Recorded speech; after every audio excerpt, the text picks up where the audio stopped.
Price Lord. இயேசுவின் நாமத்தினாலே daily மன்னான்கிற இந்த கர்த்தருடைய வசனத்தை தியானிக்கும்படி உங்களை நான் அன்போடு கூட அழைக்கிறேன். இதுவரைக்கும் நீங்கள் சப்ஸ்கிரைப் பண்ணலன்னா தயவு செய்து சப்ஸ்கிரைப் பண்ணுங்க, அநேகருக்கு தெரியப்படுத்துங்க. இந்த கர்த்தருடைய வசனம் உங்களை ஆசீர்வதிக்கும். இன்றைக்கு கர்த்தருடைய வசனத்தை 1 சாமுவேல் 3ஆம் அதிகாரம் 10ஆம் வசனத்தை தியானிப்போம். அப்பொழுது கர்த்தர் வந்து நின்று முன் போல சாமுவேலே சாமுவேலே என்று கூப்பிட்டார்.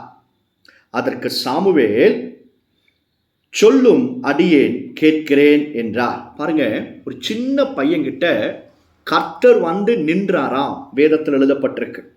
தேவனாகிய கர்த்தர் வந்து சாமுவேல் இடத்துல வந்து நின்றார். அது முந்தின இடத்துல நீங்க பார்த்தீங்கன்னா கர்த்தர் கூப்பிட்டாருன்னு எழுதியிருக்கும்.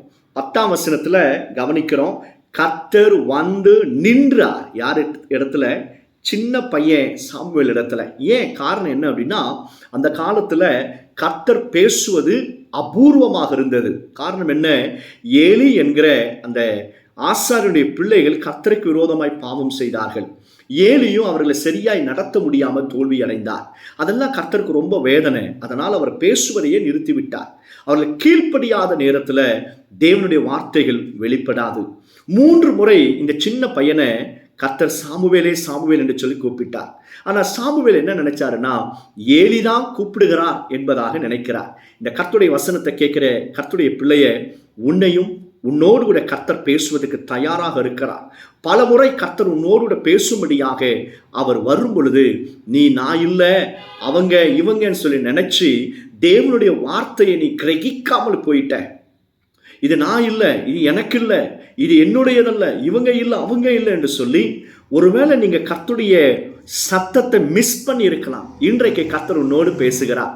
உன்னோடு கர்த்தர் பேசுகிறார், உனக்காக பேசுகிறார். நீ சோர்ந்து போயிருக்கலாம். கர்த்தர் உன்னை உன்னை உயிர்ப்பிக்க கர்த்தர் விரும்புகிறார். நீ இழந்து போனதை கர்த்தர் உனக்கு மீண்டும் கொடுக்க விரும்புகிறார். நீ எந்த இடத்துல அவமானப்பட்டியோ அந்த இடத்துல கர்த்தர் உன்னை கனப்படுத்துவார். நீ இழந்ததை கர்த்தர் மீண்டும் கொடுப்பார். உன் கண்ணீரை கர்த்தர் துடைப்பார். நீ எந்த இடத்துல ஒருவேளை கர்த்தருக்கு விரோதமாய் பாவம் செய்து பின்மாற்றத்துக்குள்ள இருக்கிறியா, கர்த்தருடைய ஆவியானவனை மீண்டுமாய் இழுத்து கொண்டு வருகிறார். இயேசு உன்னை நேசிக்கிறார். கர்த்தருடைய பிள்ளைகளை, உன் முகத்தை ஒரு நாள் கர்த்தர் வெட்கப்படுத்த மாட்டார். நம்ம செய்ய வேண்டியது என்ன தெரியுமா? இந்த சாமுவேலை போற சொல்லும் அடியேன் கேட்கிறேன். அவர் என்ன சொல்ல போறாருன்னு தெரியாது. ஒருவேளை அவர் உன்னை இதை விடுன்னு சொல்லலாம். கர்த்தருக்கு பிரியமில்லாத காரியத்தை விட்டுட்டு வெளியே வா என்று சொல்லலாம். அவர் என்ன சொன்னாலும் நான் கீழ்ப்படுகிறேன், அடியேன் செய்கிறேன் என்று சொன்னா போதும், அவர் உன்னோடு பேசுவார், நேர்த்தியாய் நடத்துவார்.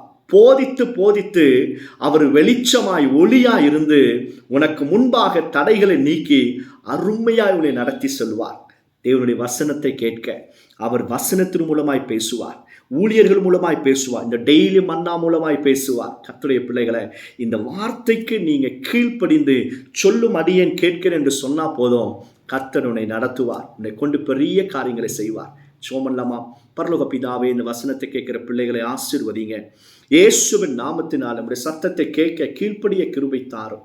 எல்லா விதமான மறைவான பாவங்களுக்கும் ஆண்டவரே, துணிகரமான பாவங்களுக்கு விலக்கி காத்துக்கொள்ளும்.